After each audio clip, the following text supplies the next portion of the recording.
எங்கள் பரமபிதாவே, இந்த வேலைக்காக உடைய பாதப்படுவதை தோல்பனை உண்மை வாழ்த்துக்கிறோம், வணங்குகிறோம், மயக்கப்படுத்துகிறோம். அப்பா, இந்த பெருந்தொற்று காலத்தில் ஆலயத்திற்கு வர முடியாமல் இந்த காணொலி மூலமாக இந்த ஆறாவது பகுதியில் ஒவ்வொருக்காக ஸ்தோத்திரம் செலுத்துகிறோம். இந்த ஆறாவுடைய துவக்கம் நிறை மட்டும் உடைய பிரசன்ன தலைவரை ஆசிரியர்களான ஸ்தோத்திரம் செலுத்துகிறோம். இப்போ இயேசுவின் மூலம் ஜெபங்கள் நல்ல பிதாவே, ஆமென். நாம் யாவரும் எழுந்து பாமாலை 254 பாடலை பார்ப்போம். பாமாலை 254.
வேத பாட வாசிகள்.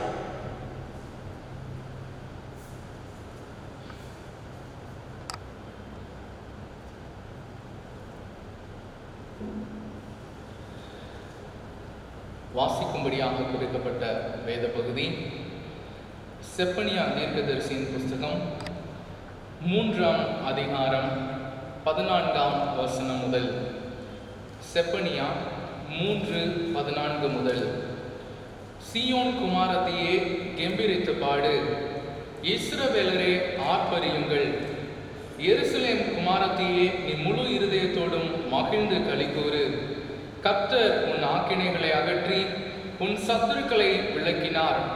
இஸ்ரவேலின் ராஜாவாகிய கர்த்தர் உன் நடுவிலே இருக்கிறார். இனி தீங்கை காணாதிருப்பாய். அந்நாளிலே எருசலேமை பார்த்து பயப்படாதே என்றும், சீயோனை பார்த்து உன் கைகளை தளர விடாதே என்றும் சொல்லப்படும். உன் தேவனாகிய கர்த்தர் உன் நடுவில் இருக்கிறார். அவர் வல்லமையுள்ளவர், அவர் ரட்சிப்பார். அவர் உன் பேரில் சந்தோஷமாய் மகிழ்ந்து தம்முடைய அன்பின் நிமித்தம் அமர்ந்திருப்பார். அவர் உன் பேரில் கெம்பீரமாய் களி கூறுவார். உன் சபையின் மனுஷராயிருந்து பண்டிகை ஆசரிப்பில்லாமையால் உண்டான நிந்தையின் நிமித்தம் சஞ்சலப்பட்டவர்களை நான் ஏகமாய் கூட்டிக் கொள்ளுவேன். இதோ, அக்காலத்திலே உன்னை சிறுமைப்படுத்தின யாவரையும் தண்டிப்பேன். நொண்டியானவனை ரட்சித்து தள்ளுண்டவனை சேர்த்துக் கொள்ளுவேன். அவர்கள் வெட்கம் அனுபவித்த சகல தேசங்களிலும் அவர்களுக்கு புகழ்ச்சியும் கீர்த்தியும் உண்டாகச் செய்வேன். அக்காலத்திலே உங்களை கூட்டிக் கொண்டு வருவேன். அக்காலத்திலே உங்களை சேர்த்து கொள்ளுவேன். உங்கள் கண் காண நான் உங்கள் சிறையிருப்பை திருப்பும்போது பூமியில் உள்ள சகல ஜனங்களுக்குள்ளும் நான் உங்களை கீர்த்தியும் புகழ்ச்சியுமாக வைப்பேன் என்று கர்த்தர் சொல்லுகிறார் என்பதே வாசிக்கும்படியாக குறிக்கப்பட்ட வேத பகுதி வாசித்தாயிற்று. தேவனுக்கே மகிமை உண்டாவதாக.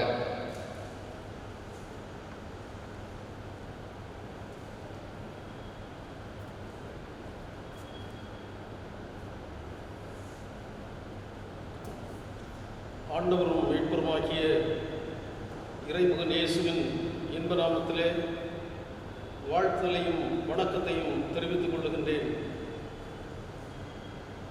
புதிய மாதத்திலே பிரவேசிக்கிற உங்களுக்கு ஆண்டவர் நல்ல சுகத்தையும் அதிக பலத்தையும் அதிக ஞானத்தையும் தந்துள்ளுவாராக.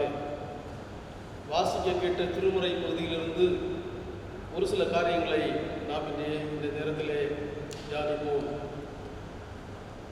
செப்பனியா 3ஆம் அதிகாரம் 17ஆம் வசனம். உன் தேவனாகிய கர்த்தர் உன் நடுவில் இருக்கிறார். அவர் வல்லமை உள்ளவர், அவர் ரட்சிப்பார். அவர் உன்பேரில் சந்தோஷமாய் மகிழ்ந்து தம்முடைய அன்பின் நிமித்தம் அமர்ந்திருப்பார். அவர் உன்பேரில் கம்பீரமாய் களி கூறுவார். உன் தேவனாகிய கர்த்தர் உன் நடுவில் இருக்கிறார். அனைத்தையும் படைத்த கடவுள் எங்கேயோ சென்று விட்டாரோ என்று சிந்திப்பதை விட்டுவிட்டு இந்த பெருந்தொற்று காலத்திலே கடவுள் நம் நடுவில் இருக்கிறார் என்று சிந்திப்பதே உச்சிதமானதாகும். எரேமியாவின் அடிச்சுவடுகளை பின்பற்றிய செப்பனியா மனித வாழ்க்கையின் அவலங்களை கண்டு மனமுடைந்து, ஏன் நீங்கள் இறைவனை ஓரம் கட்டுகிறீர்கள்? அவர் நடுவில் இருந்தால் உங்கள் இன்னல்கள் எல்லாம் அகன்று போமே என்று கேட்கின்றார்.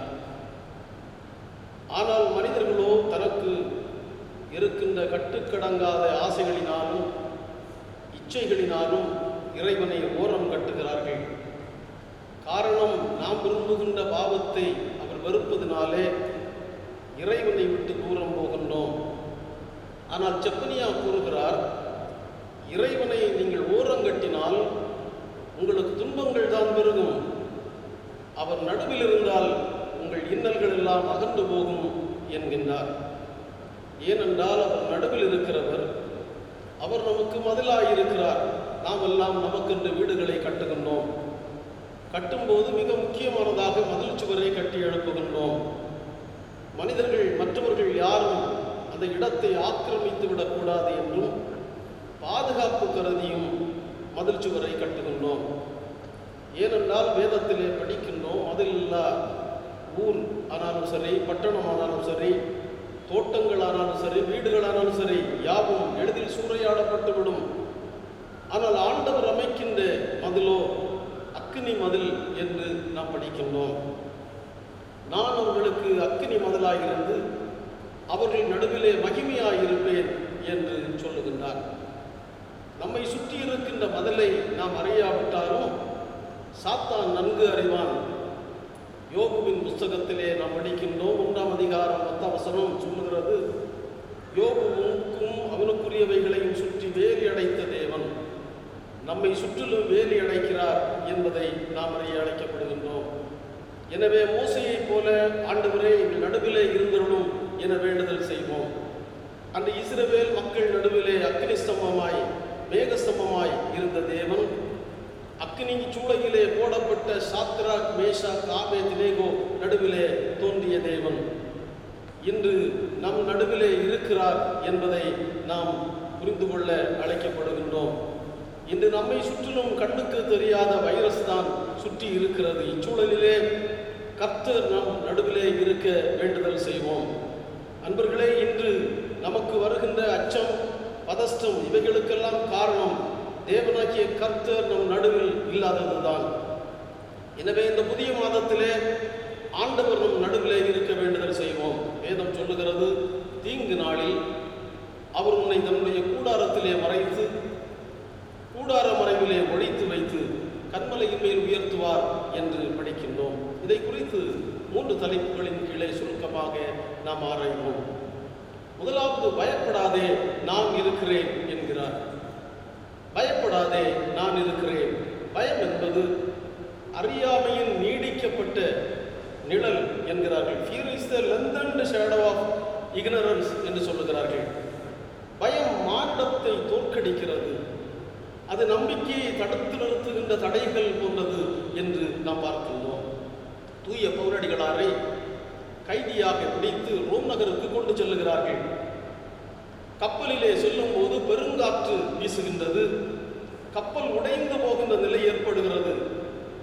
அவரோடு பயணித்த பயணிகளும் அரசு அதிகாரிகளும் அச்சம் கொள்ளுகிறார்கள். எனினும் பவுலே, நீ பயப்படாதே என்கின்ற ஆண்டவருடைய வார்த்தை அவர்களுக்கு நம்பிக்கையை ஏற்படுத்தியது. அப்போஸ்தலர் நடபடிகளின் புத்தகம் 27ஆம் அதிகாரம் 24ஆம் வசனத்திலே இதை நாம் படிக்கின்றோம். இயேசு கிறிஸ்து பிறந்த போது கொடுக்கப்பட்ட முதல் செய்தியே பயப்படாதிருங்கள் என்பதுதான். மானுட வாழ்க்கையிலே ஒரு நிலையிலிருந்து இன்னொரு நிலைக்கு செல்லும் போது நாம் பயப்படுகிறோம். தொழில் தொடங்கும் போது பயப்படுகிறோம், வீடு கட்டும் போது பயப்படுகிறோம், நிலம் வாங்கும் போது பயப்படுகிறோம், ஏன் விழுந்து விடுவோமோ என்று அஞ்சுகிறோம். மேலும் பஞ்சம், யுத்தம், கொள்ளை நோய்கள் போன்ற பேரழிவுகள் வரும்போது பயப்படுகிறோம். நாம் இந்த பெருந்தொற்றின் 2ஆம் அலை, 3ஆம் அலை, கருப்பு பூஞ்சை, வெள்ளை பூஞ்சை, மஞ்சை பூஞ்சை, பச்சை பூஞ்சை என்றெல்லாம் அனுதினமும் நம்மை அச்சுறுத்தி கொண்டே பயப்படுத்தி கொண்டே இருக்கிறார்கள். இதன் மத்தியிலே இந்த புதிய மாதம் எப்படி இருக்குமோ என்ற ஐயப்பாடு நமக்குள்ளே எழுகின்றது. வேதம் சொல்லுகிறது, கர்த்தர் நம் நடுவிலே இருக்கிறார். இன்றைய நாளிலே மும்பையிலே பூஞ்சை நோய் பாதித்த சிறுவர்களுடைய கண்கள் அகற்றப்பட்டது என்று செய்திகள் சொல்லுகிறது. இப்படிப்பட்ட பயம் நிறைந்த சூழலிலே இந்த புதிய மாதம் எப்படி இருக்குமோ என அஞ்சுகின்றோம். வேதம் சொல்லுகிறது, கர்த்தர் நம் நடுவிலே இருக்கின்றார். பவுலோடு கூட இருந்தவர் நம்முடைய வாழ்வு பயணத்திலே உடன் இருக்கிறார் என்பதை மறந்து போக வேண்டாம். ஒரு நாள் இயேசுவின் சீடர்கள் இயேசுவோடு பயணம் புறப்படுகிறார்கள். மாலை வேளை அது. பயணம் புறப்பட்ட சில மணித்துளிகளிலே புயல் காற்று வீசுகிறது. அமிழ்ந்து போவோமோ என்கின்ற அவருடைய சந்தேகம் ஏற்பட்டு சாக போகிறோமே என அபயக்குரலை எழுப்புகிறார்கள். இயேசு கிறிஸ்து காற்றையும் கடலையும் அதட்டுகின்றார். காற்றும் கடலும் அமைதலாகிறது. சீஷரை பார்த்து கேட்கின்றார், உங்கள் விசுவாசம் எங்கே என்று கேட்கின்றார்.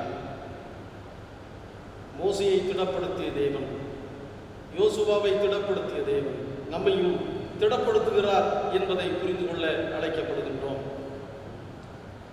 இஸ்ரவேலரை 40 ஆண்டுகளாய் இஸ்ரவேலர் தொடர்ந்த விடுதலை பயணம் யோர்தான் நதிக்கு அப்புறத்தில் உள்ள மோவாப் என்னும் இடத்திலே வந்து நிற்கிறது. மோசே மரித்து போகிறார். யோசுவா என்ன செய்வது என்று தெரியாமல் கலங்குகின்றார். கர்த்தர் யோசுவாவை திடப்படுத்துகிறார். திகையாதே, கலங்காதே என தேற்றுகின்றார். யோசுவா 1ஆம் அதிகாரம் 9ஆம் வசனத்திலே படிக்கிறோம். இந்த புதிய மாதத்திலே பிரவேசிக்கிற நம்மையும் கர்த்தர் தேற்றுகிறார்.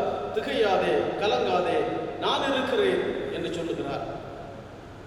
ஆதியாகம புஸ்தகத்திலே 28ஆம் அதிகாரம் 12ஆம் வசனம் முதல் படிக்கும் போது யாக்கோபு பெயர்சபாவை விட்டு ஆரானுக்கு பயணிக்கின்றார். குறிக்கோளற்றவனாய், குழப்பம் நிறைந்தவனாய், தரிசனமற்றவனாய் பயணிக்கின்றார். ஆனால் பெத்தேலிலே இறைவேண்டல் செய்த போது ஆண்டவருடைய இரக்கத்தையும் பாதுகாப்பையும் பெற்றுக் கொள்ளுகின்றார். நாமும் நண்பர்களே திரும்பி கடந்து வந்த பாதைகளை திரும்பி பார்ப்போம். கடந்து வந்த பாதைகளை திரும்பி பார்த்து கூடவே இருந்த தேவனுக்கு நன்றி சொல்ல அழைக்கப்படுகின்றோம். தேவன் இந்த புதிய மாதத்திலே பயணிக்கின்ற நம்மையும் திடப்படுத்துகிறார். இந்த புதிய மாதத்தில் ஒருவேளை சோதனை வந்து உள்ளத்தையும் எண்ணத்தையும் தாக்கினாலும் ஆண்டவர் அவைகளுக்கெல்லாம் நம்மை தப்புவிப்பார். சங்கீதக்காரர் சொல்வதை போல, கர்த்தர் உன்னை எல்லா தீங்குக்கு விலக்கி காப்பார். அவர் உன் ஆத்துமாவை காப்பார். அவர் உன் போக்கையும் உன் வரத்தையும் இது முதற்கொண்டு என்றென்றைக்கும் காப்பார் என்று சங்கீதம் 121:7 படிக்கின்றோம்.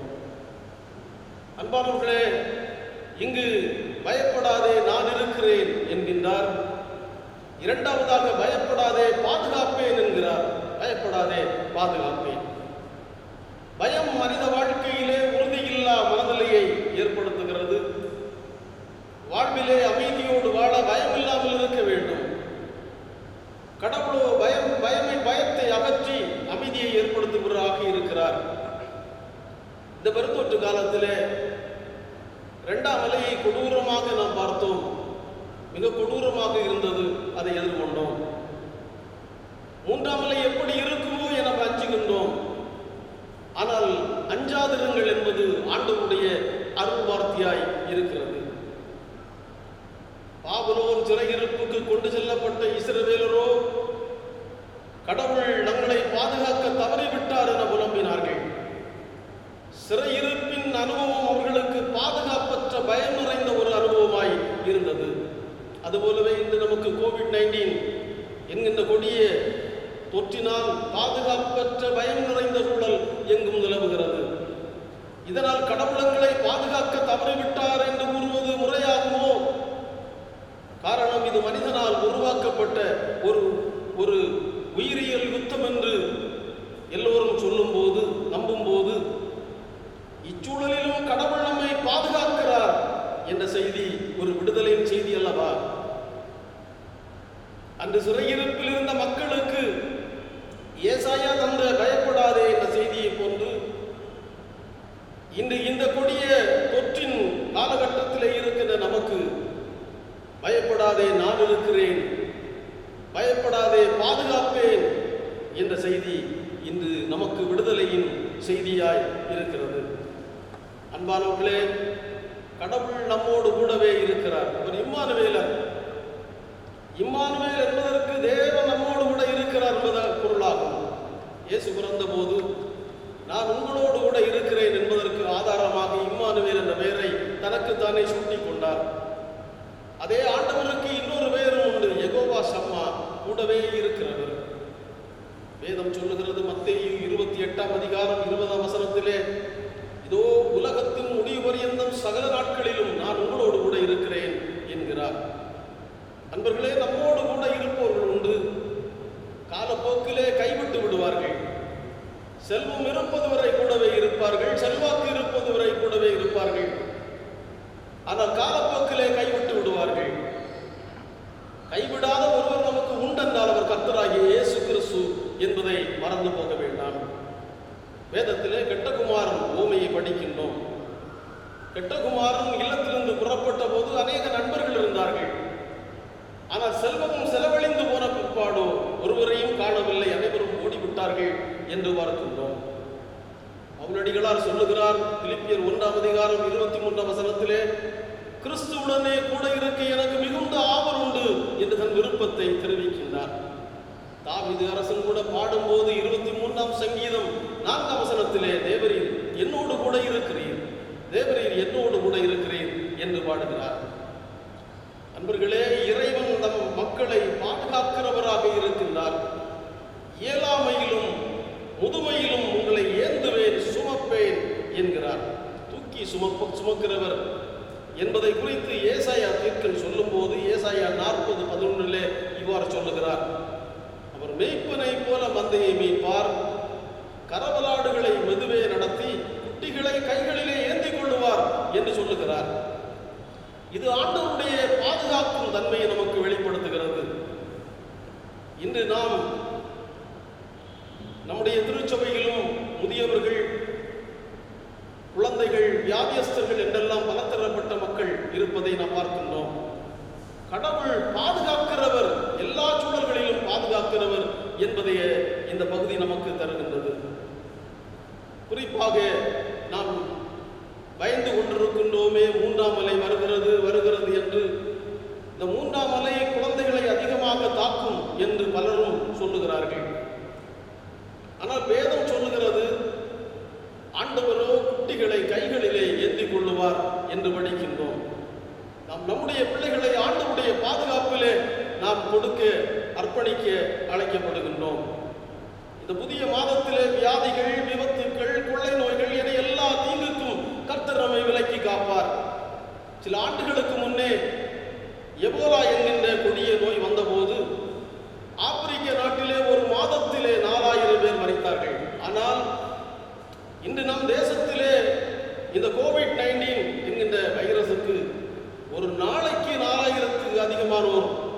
மரித்தார்கள். இப்படி பய உணர்வோடு நாம் வாழ வேண்டிய நிலை ஏற்பட்டுள்ளது. இச்சூழலிலும் கர்த்தர் நம்மை வேலியடைத்து பாதுகாக்க வேண்டிக் கொள்ளுவோம். வேலி அடைக்கப்படாத தோட்டம் விலங்குகள் குடிகொள்ளுகின்ற இடமாக மாறிவிடும். அதுபோல நம்முடைய வாழ்வும் பல நேரங்களிலே பாதுகாப்பற்றதாக உணர வேண்டிய சூழல்கள் ஏற்படுகிறது. எப்போதென்றால் சுகவீனங்கள், வீண் செலவுகள், இப்படிப்பட்ட சூழல்களிலே சம்பாத்தியத்தை எல்லாம் ஒத்தலானவைகளிலே போடுவது போன்ற உணர்வு ஏற்படுகின்றதல்லவா? இறைவன் நம்மை வேலி அடைத்து பாதுகாக்க ஜெபிப்போம். சங்கீதம் 125:2 சொல்லுகிறது, பர்வதங்கள் எருசலேமை சுற்றிலும் இருக்குமாற் போல் கர்த்தர் இது முதல் தம்முடைய ஜனத்தை சுற்றிலும் இருக்கிறார் என்று படிக்கின்றோம். ஆகவே அன்பான தேவ பிள்ளைகளே, உன்னையும் உன் வீட்டையும் உனக்குள்ள யாவற்றையும் வேலியடைத்து பாதுகாக்கிற ஒருவர் நமக்கு இருக்கிறார் என்பதை மறந்து போகாதே. மூன்றாவதாக, பயப்படாதே, நான் பாதை காட்டுவேன். பயப்படாதே, நான் பாதை காட்டுவேன். பாதைகள் இல்லாவிட்டால் பயணங்கள் இனிதாக அமைவதில்லை. அன்பர்களே, இந்த புதிய மாதத்திலே நம்முடைய பயணத்தின் போக்குகள் ஒருவேளை மாறலாம். சந்தோஷத்தை நோக்கிய பயணம் சஞ்சலத்திலே செல்லலாம். தென்றலை நோக்கிய பயணம் புயலிலே சிக்கிவிடலாம். ஆனாலும் பயப்படாதிருங்கள். பாதை தெரிந்த ஒருவர் நம்மோடு இருக்கிறார் என்பதை மறந்து போகாதீர்கள். அவர் வனாந்தரத்திலும் பாதையை ஏற்படுத்துகிறவர். இனி வாழ்வே இல்லை, வழியே இல்லை என்றிருந்தாலும் வழியை ஏற்படுத்துகிறவர், வாழ்வு தருகிறவர் என்பதை அறிய அழைக்கப்படுகின்றோம். ஆபிரகாம் பாதை தெரியாதிருந்தும் தன்னை அழைத்த தேவனை தெளிவாக தெரிந்தும் புரிந்து வைத்திருந்தார். ஆகவே பாதை தெரியாவிட்டாலும் விசுவாசத்தோடு பயணிக்கின்றார்.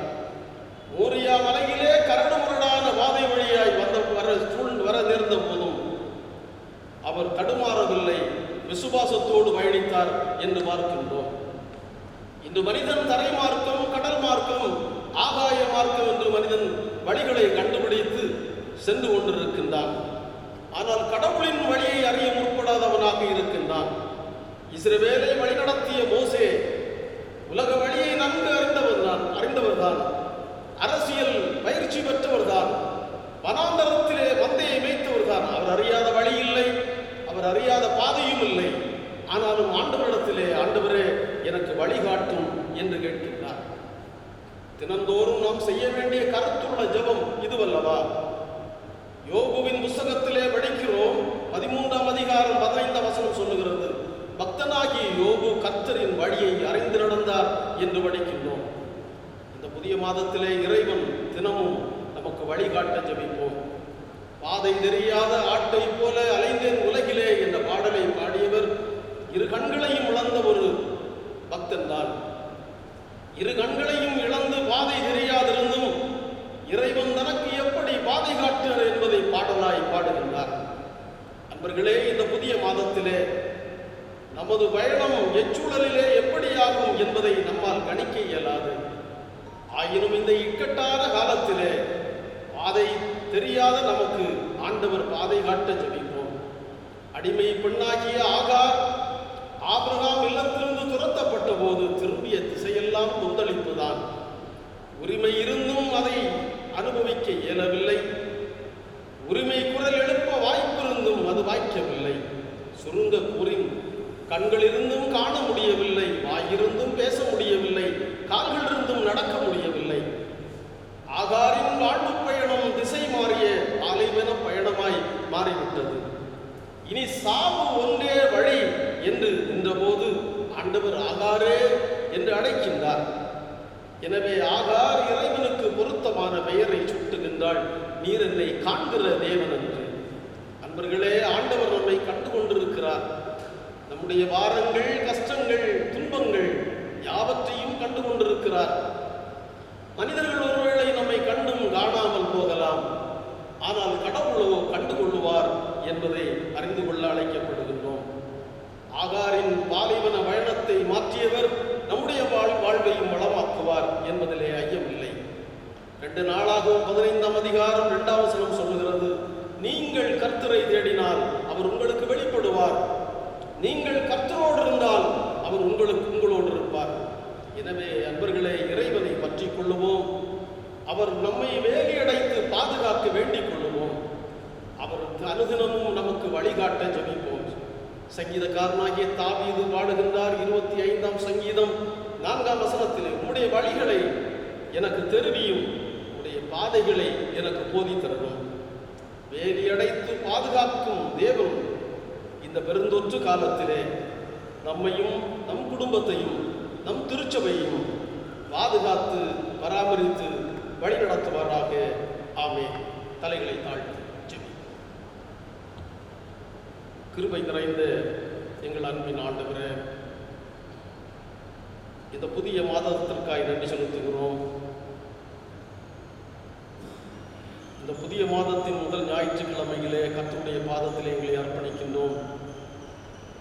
இந்த மாதம் எப்படி இருக்குமோ என்ற ஐயப்பாடு எங்களுக்குள்ளே அவ்வப்போது எழுகின்ற சூழலிலே வாழ்ந்து கொண்டிருக்கின்றோம். ஆனாலும் தேவரே, பயப்படாதே, நான் உன்னோடு இருக்கிறேன், உன்னை பாதுகாப்பேன் என்று அந்த வாக்கியத்திற்காக வசனத்திற்காக உம்மை நாங்கள் ஸ்தோத்திரிக்கின்றோம். நீர் எங்கள் நடுவில் இருப்பதற்காய் ஸ்தோத்திரம் சாமி. ஆண்டவரே, நீர் எங்களுக்கு அக்கினி மதிலாய் இருப்பதற்காய் ஸ்தோத்திரம். ஆண்டவரே, எங்களை இந்த எல்லா தீங்குக்கும் விலக்கி காக்கிற தேவன் நீர். எங்களை அக்கினி மதிலாய் இருந்து பாதுகாத்து பராமரித்து வழிநடத்த ஜெபிக்கின்றோம். திருச்சபை மக்கள் அனைவரையும் உடைய பாதத்திலே ஒப்புக் கொடுக்கிறோம். ஆண்டவரே, விசேஷமாக திருச்சபையின் குழந்தைகள், ஆண்டவரே, இந்த 3ஆம் அலை குழந்தைகளை தாக்கும் என்று அநேகர் சொல்லுகின்ற சூழலிலே எங்கள் குழந்தைகளை ஆண்டவர் வேலியடைத்து பாதுகாக்க ஜெபிக்கின்றோம். ஆண்டவரே, கரவலாடுகளை மெதுவாய் நடத்தி குட்டிகளை கைகளிலே ஏந்திக் கொள்ளுகின்ற ரட்சா பெருமானே, உம்முடைய புண்ணிய பாதத்திலே அர்ப்பணிக்கின்றோம். ஆண்டவர் தம் பிள்ளைகளை ஏந்தி தப்புவிக்கின்ற தேவன். ஆண்டவரே, நீர் பாதுகாத்துள்ள மன்றாடுகின்றோம். எல்லா துதியும் கனமும் மைமையும் உமக்கு ஏறெடுக்கிறோம். இயேசுவின் இன்ப நாமத்தில் பணிவோடு கேட்கிறோம் எங்கள் ஜீவனுள்ள நல்ல பிதாவே. ஆமென்.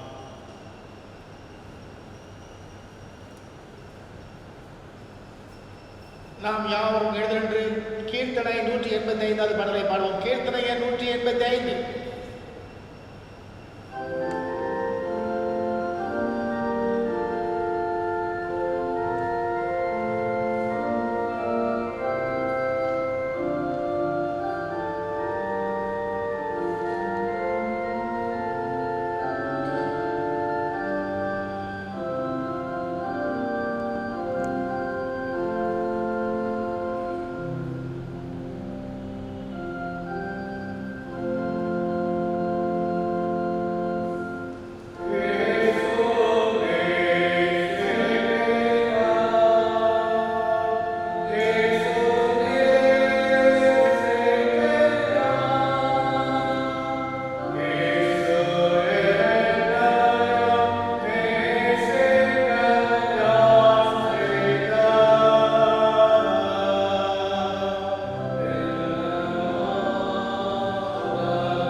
உங்கள் கண் காண உங்கள் சிறையிருப்பை திருப்பும்போது பூமியில் உள்ள சகல ஜனங்களுக்குள்ளும் நான் உங்களை கீர்த்தியும் புகழ்ச்சியுமாக வைப்பேன் என்று கர்த்தர் சொல்கிறார். பரிசுத்தமுள்ள பிதாவே, இந்த நாளிலும் ஆன்லைன் மூலமாக உம்முடைய வசனத்தை நாங்கள் கேட்டு பலப்படவும், தேவனுடைய இரட்சிப்பு எங்களுக்கு உண்டு என்று சொல்லி நாங்கள் பயப்படாமல் நிலைநிற்கவும், பயப்படாமல் ஆண்டவரை நாங்கள் உம்மை சேவிக்கவும் நீர் எங்களை உற்சாகப்படுத்துவதற்காக நாங்கள் உமக்கு நன்றி செலுத்துகிறோம். ஆண்டவரே, தொடர்ந்து கேட்ட வசனத்தின்படி எங்களுடைய திருச்சபை மக்களும் கிறிஸ்துவ சமுதாயமும் உம்மை எதிர்நோக்கி வாழ கர்த்தர் கிருபை செய்ய வேண்டி ஜெபிக்கிறோம். எல்லாவற்றையும் எங்கள் ஆண்டவர் இயேசு மூலம் கேட்கிறோம் நல்ல பிதாவே. கர்த்தர் உங்களை ஆசீர்வதித்து காக்க கடவர். கர்த்தர் தம்முடைய முகத்தை உங்கள் மேல் பிரகாசிக்க பண்ணி உங்கள் மேல் கிருபையாயிருக்க கடவர். கர்த்தர் தம்முடைய முகத்தை உங்கள் மேல் பிரசன்னமாக்கி உங்களுக்கு சமாதானம் கட்டளையிட கடவர்.